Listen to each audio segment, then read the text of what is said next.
Naku, noong nagpasabog yata si Lord ng kakyutan, first in line talaga ang anak na Angelica Panganiban na si Amela na mas kilala sa palayaw na Baby Bian.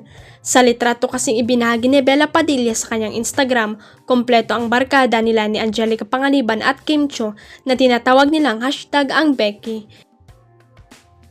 Bonus na rin na nandoon si Baby Bian na mukhang napagdiskitsahan ng magbabarkada.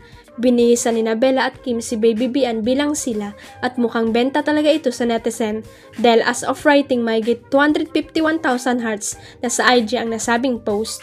Ang bongga. Ang Becky Bian reunion, Suwidras Bian as me in as Kimi. Parang nag-enjoy naman siya. Sabi nga ni Bella sa kanyang caption, bongga.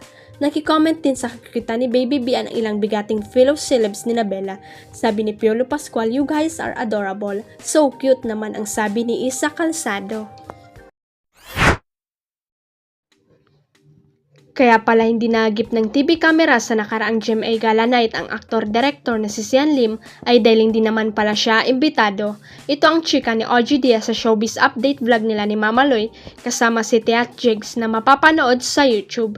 Simula ni OG talaga naman daw hindi in-invite ng GMA si Sian Lim. Totoo ba yon? Hayan, tinatanong natin, hindi po namin kinukumpirma pero yun po ang umiikot na usap-usapan. Tuloy pa ng Showbiz Insider, si Sian Lim ay hindi raw in-invite sa GMA Gala at hinanap daw ni Sian Lim kung nasaan ang kanyang invitation at nagpa-follow up pa rin si Sian Lim hanggang sa madiskubre niyang hindi siya talaga in-invite.